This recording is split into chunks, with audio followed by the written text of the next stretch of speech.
Hello दोस्तों, कैसे हैं आप लोग। मैं वो आपका दोस्त रोहन और आप सबका स्वागत है मेरे चैनल गार्डनिंग में। टुडे मैं एक्सप्लेन करने वाला हूँ battle to the heaven season 5 episode number 53 को। पर उससे पहले जो भौकाल बात मैं आपके साथ शेयर करूँगा कि अगले 2 से 5 एपिसोड के बीच हमको जो मेन फाइट है विल्सन वर्सेस शाओयन का वो दिखाया जाएगा, ऐसा मेरा मानना है। तो मोबाइल स्क्रीन से अपने आँखें मत हटाना और ये एपिसोड्स मिस मत करना। और एक बात, लाइक से सब्सक्राइब ज़्यादा से ज़्यादा कर देना क्योंकि थोड़े से कम पड़ रहे हैं। तो हम लौटते हैं अपनी कहानी पे, तो शुरू करते हैं। पिछले एपिसोड में हमने देखा था जेवलू पास का एक सिटी टाउन गोस्ट, जहाँ का लीडर मोटाई जियान और जियान के सेकंड ब्रदर को बताता है कि बहुत जल्द मिस्टी क्लाउड से प्राइमर क्लैन के ऊपर अटैक करने वाला है, क्योंकि प्राइमर क्लैन ही है जो शाओ क्लैन के मेंबरों को बचाने के लिए अपने क्लैन में छुपा के रखा। और मिस्टी क्लाउड के वॉरियर से शाओ क्लैन के मेंबरों को बचाने के लिए आइस एम्परर बहुत बार सामने आए हैं और मिस्टी क्लाउड सेक के वॉरियर के साथ हैंड टू हैंड फाइट किया है। तो मिस्टी क्लाउड सेक का इस बार का प्लान है कि पूरी तरह प्राइमर क्लैन को तबाह कर दे और बाकी बचे हुए शाओ क्लैन के सारे मेंबरों को मार दे। मतलब कि एक तीर दो शिकार, आप लोग समझ ही सकते हो। मोटाई के मुँह से ये बात सुन के जियान मोटाई को बोलते नहीं, ऐसा नहीं हो सकता, मुझे जाना होगा, मुझे जल्द से जल्द प्राइमर क्लैन पहुंचना ही पड़ेगा, नहीं तो आइस एम्परर और शाओ क्लैन के बाकी बचे हुए मेंबर मारे जाएंगे।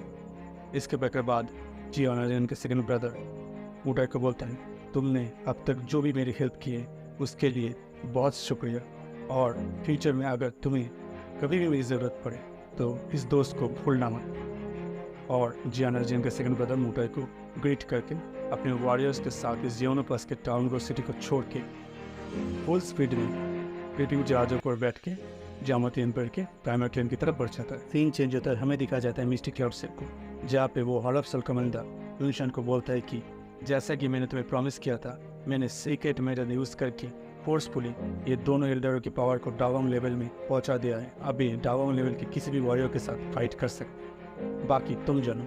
मगर मैं तुम्हें साथ साथ ये भी बता दूँ कि वो शाओयन जामती एम्पायर पहुँच चुका है, तुमने उसका ऑरा फील किया ही होगा, वो तुम्हें मारने के लिए यहाँ ज़रूर आएगा।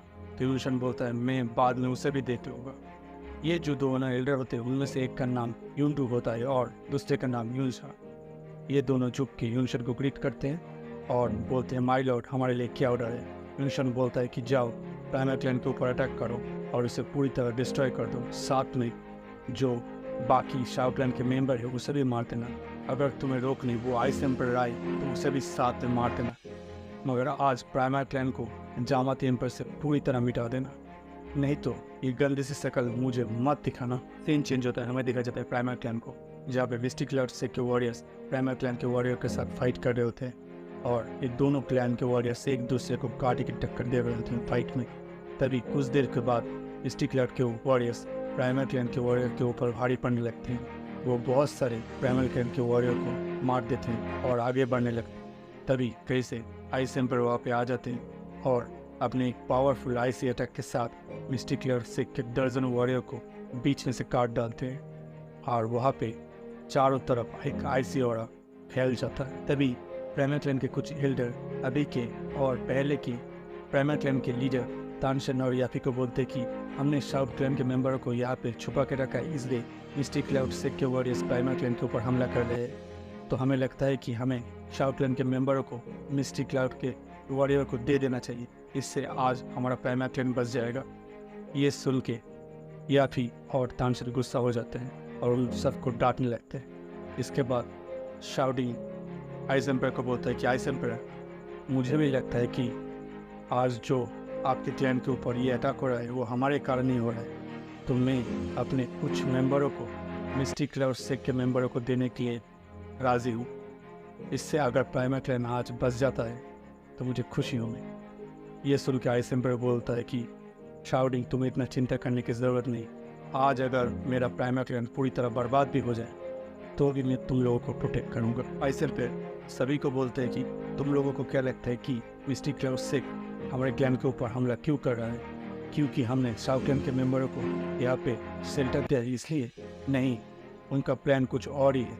अगर आज हम शाओ क्लैन के मेंबरों को उन्हें दे भी देते हैं तो वो बाद में फिर से आएंगी और प्राइमर क्लैन के ऊपर अटैक करेंगे और प्राइमर क्लैन को पूरी तरह तबाह कर देंगे।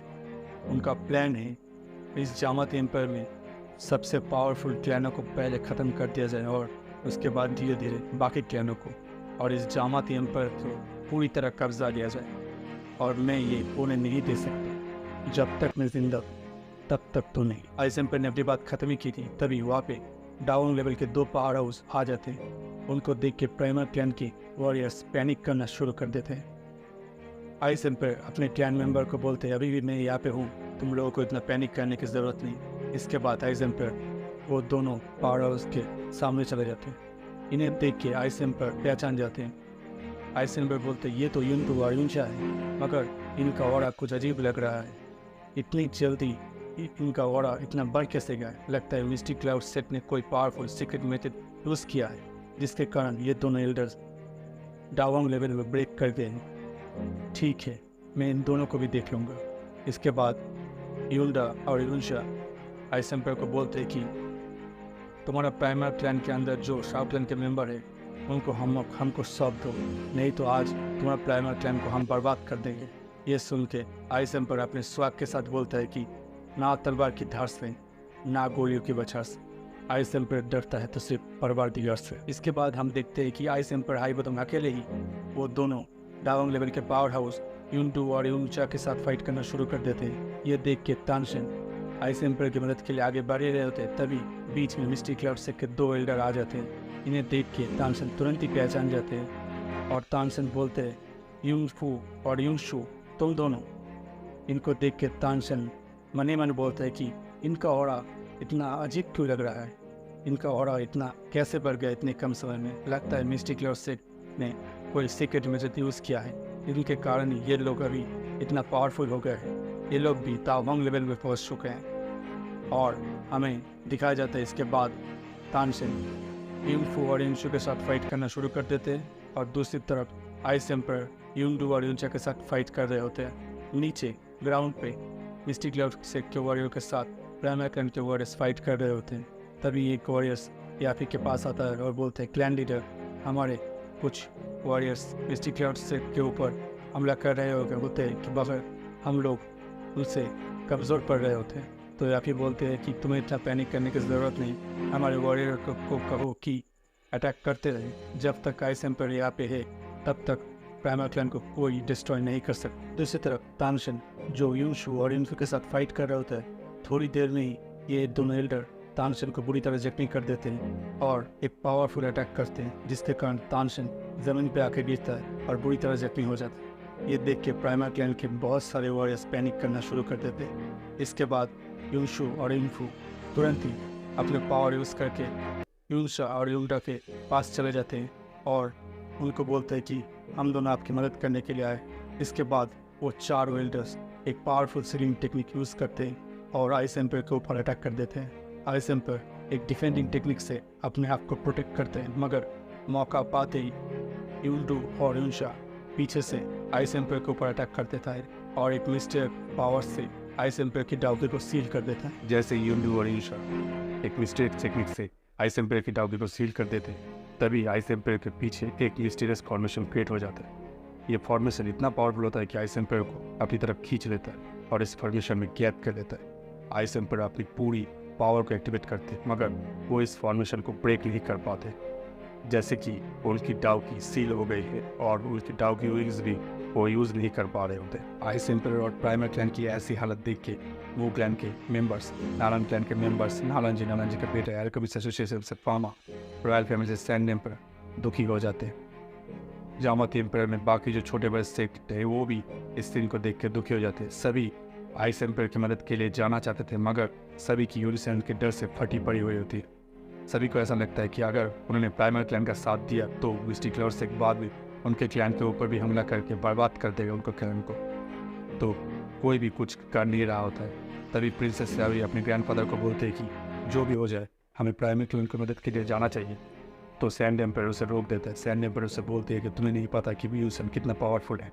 अगर मैंने आइस एम्पायर की मदद की तो यूशन यहाँ पे आ जाएगा और हम दोनों मिलकर भी यूशन को रोक नहीं पाएंगे। के बाद हमें फिर से आइस एम्पायर को दिखाया जाता है जो उस पावरफुल मिस्टीरियस फॉर्मेशन में कैद होते हैं और दूसरी तरफ वो 4 एल्डर यूल्डो, यूनशा, यूनफू, यूनशू मिलके एक और फॉर्मेशन को क्रिएट करते हैं और उस फॉर्मेशन से एक light of beam attack ice empire के ऊपर कर देते हैं। सभी देखते हैं ये फॉर्मेशन में से जो निकला हुआ जो अटैक है वो अटैक इतना पावरफुल है कि आइस एम्पर अगर इससे हिट हो गए तो वो मारे जा सकते हैं। आइस एम्पर की ऐसी हालत देख के सैंड एम्पर जोर से अपना हाथ दीवार पर पटकते हैं और अपनी आंखें बंद कर लेते हैं, क्योंकि आइस एम्पर उनका दोस्त है, तो अपने दोस्त की ऐसी दर्दनाक मौत वो अपनी आंखों से नहीं देख सकते। मगर कुछ देर के बाद सैंड एम्पर फिर से अपने आंखें खोल लेते हैं। वो फील कर चुके थे कि एक पावरफुल सेक्शन फोर्स जामाती एम्पायर में एंटर कर चुका है। वो पावरफुल सेक्शन फोर्स उस बीम ऑफ लाइट के सामने आ जाता है और अपने हाथों से उस बीम ऑफ लाइट को रोकने लगता है। ये देख के आइस एम्पायर पीछे से उस बंदे को बोलते हैं कि सावधान रहो, क्योंकि ये अटैक इतना पावरफुल था कि डाउन लेवल के पीक के वॉरियर को भी मार सकता था। मगर वो बंदा बोलता है कि आपको फिक्र करने की ज़रूरत नहीं, मैं देख लूँगा। और वो बंदा अपने ब्रेक फ्लेम की पावर को अपने हाथों में कंडेंस करता है और उस बीम ऑफ लाइट को डिस्ट्रॉय कर देते हैं। जैसे ही वो उस पावर को डिस्ट्रॉय करता है वो चारों एल्डर पीछे फेंक दिए जाते हैं। इसके बाद हमें उस मिस्टीरियस पर्सन को दिखाया जाता है जो डार्क बीम फ्लेम में पूरी तरह कवर्ड था और अपनी ब्लू ईज को फैला के आसमान के बीचों के बीच खड़ा हुआ था। उसकी पावर इतनी थी कि सभी सप्रेस हो रहे थे और उसके बॉडी से जो डार्क ग्रीन फ्लेम निकल रहे होते, मानो वो फ्लेम इतने पावरफुल है कि पूरी जामाती एम्पायर को जला के खाक करते। तभी दूसरी तरफ से मिस्टिक क्लाउड सेक का एक एल्डर बोलते हैं, मिस्टर आप कौन है और क्यों आप मिस्टिक क्लाउड सेक और प्राइमर क्लैन के फाइट के बीच में आ रहे हैं। तभी वो मिस्टिक क्लाउड सेक को एल्डर को वो मिस्टिस पर्सन बोलता है कि अगर तुम मेरे फैमिली मेम्बर को मारने की कोशिश करोगे और मेरे दोस्तों को चोट पहुंचाओगे तो मुझे तो बीच में आना ही होगा। तभी दूसरी तरफ से फिर से और एक एल्डर बोलता है कि बकवास बंद करो अपनी और अपना चेहरा दिखाओ। फ्लेम हटते हैं और एक फ्लैमियर चेहरा सबको दिखता है। उस फैमिली चेहरे को देख के आइस एम्पर बोलते हैं, लिटिल गाय जियान तुम वापस आ गए। तानशन या फिर भी ये चेहरा देख के शॉक हो जाते हैं और मन ही मन बोलते, जियान आखिरकार तुम वापस आ ही गए। बाकी जो छोटे बड़े क्लैन थे ये सीन देख के मन ही मन खुश हो जाते हैं। इसके बाद जियान उन मिस्टिक क्लाउड सेक के एल्डर की तरफ एक गुस्से भरी नजर से देखता है और उनको बोलता है, यूलशन के तलवे चाटने वाले पालतू जंगली कुत्तों, मैं जायो यान 3 साल के लिए जामाती एम्पायर छोड़ के क्या गया। तुम लोगों ने तो अपना रंग ही बदल गया। तुम लोगों के तो पर निकल आए, मगर फिक्र मत करो, आज मैं तुम्हारे सारे पर काट दूंगा और तुम लोगों को यही दफना दूंगा और तुम लोगों के बाद उस यूलशन का नंबर आएगा। तो एल्डर बोलते, तुम जियान तुम अभी जिंदा हो। तो जियान बोलता है, अगर तुम्हारा हरामी लीडर यूलशन अभी तक जिंदा है तो मैं कैसे मर सकता हूँ, उसे मारे बिना मैं नहीं मर सकता। जियान के मुंह से ये बात सुन के मिस्टिक क्लाउड सेक के सारे एल्डर गुस्सा हो जाते हैं और एक एल्डर बोलता है, तू हमें मारने आया है या खुद यहाँ पे मरने आया है, वो देख ही लेता है। और वो एल्डर आसमान में एक सिग्नल भेज देता है। तभी कहीं से कुछ पावरफुल वॉरियर्स पीछे से यहाँ पे आ जाते हैं, जिनमें से 6 लोग डाउन लेवल के होते और 2 लोग डाउन लेवल में होते। जियान ये देख के हंसता है और अपने हाथों को एक दूसरे के साथ क्लैप करवा देता है और दिखाया जाता है आसमानों से कुछ ड्रिविंग जहाज़ों के ऊपर बैठ के कुछ वॉरियर्स आ रहे होते।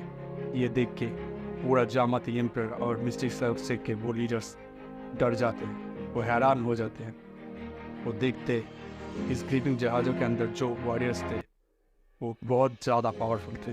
तभी जियान के आदेश पे वो पावरफुल वॉरियर्स उस ग्रीपिंग जहाज़ों के ऊपर से छलांग लगाते और जियान के पीछे आके खड़े हो जाते।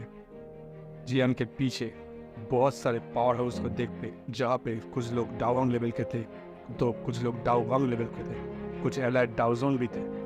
ये फॉर्मेशन को देख के और इस लाइनअप को देख के मिस्टिक क्लाउड सेक और जामाती एम्पायर में जो छोटे बड़े सेक थे सभी डर जाते हैं, क्योंकि ये फॉर्मेशन और ये जो लाइनअप था जो जियान लाया था वो इतना पावरफुल था कि पूरे जामाती एम्पायर को डोमिनेट कर सकता था। यहीं पे ही सीन ख़त्म हो जाता है। और दोस्तों यहीं पे मैं आप लोगों से विदा लेता हूँ। तो टाटा, गुड बाय, मिलते हैं नेक्स्ट एपिसोड में। कमेंट कर देना, अगर कोई क्वेरीज हो तो कमेंट में पूछ लेना। तो बाय बाय।